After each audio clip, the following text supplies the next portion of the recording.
Chapitre 4, partie 2, repérage sur le cercle trigonométrique. Nous avons précédemment défini le cercle trigonométrique comme le cercle de centre O et de rayon 1. Nous allons maintenant apprendre à repérer un point sur le cercle trigonométrique. Cela nous permettra d'introduire l'unité d'angle naturel en mathématiques, le radian.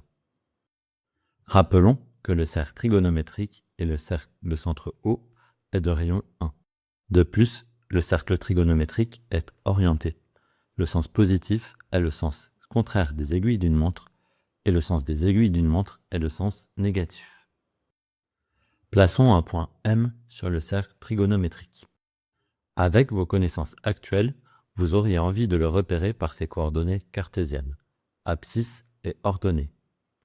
Mais comme on se trouve sur le cercle trigonométrique, on peut envisager deux repérages plus naturels. On peut repérer le point M par l'angle orienté formé par les vecteurs OI et OM.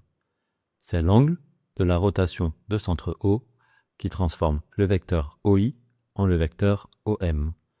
Lorsqu'on étudie une rotation, le sens est important.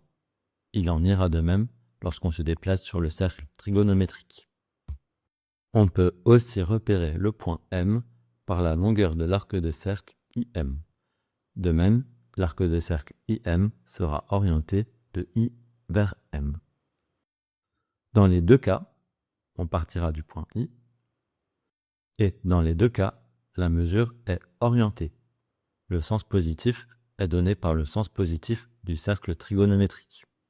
De façon intuitive, en degrés, la mesure de l'angle OI-OM est comprise entre 0 degré et 360 degrés. Et toujours de façon intuitive, en longueur, la longueur de l'arc orienté IM est comprise entre 0 et un tour complet qui mesure 2π. Récapitulons.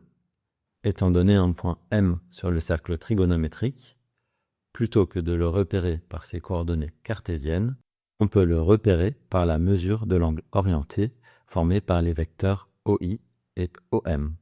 C'est l'angle de la rotation de centre O qui transforme le vecteur OI en le vecteur OM.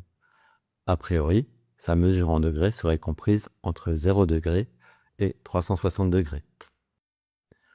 On peut aussi repérer le point M par la longueur de l'arc de cercle orienté qui va de I vers M. Cela correspond à mesurer une longueur. La correspondance entre les deux approches permettra d'établir la mesure d'angle naturel en mathématiques, le radian, comme nous allons le voir dans la vidéo suivante.